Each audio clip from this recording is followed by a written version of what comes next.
You ask Tiger to solve. This deals with linear equations with one unknown.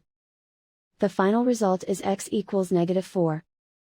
Let's solve it step by step.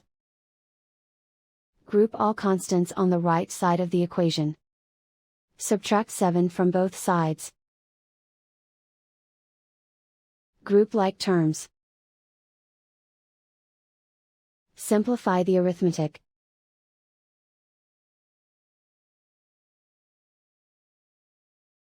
Isolate the x.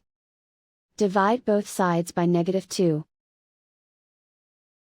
Cancel out the negatives. Simplify the fraction. Move the negative sign from the denominator to the numerator. Find the greatest common factor of the numerator and denominator. Factor out and cancel the greatest common factor. And so the final result is x equals -4.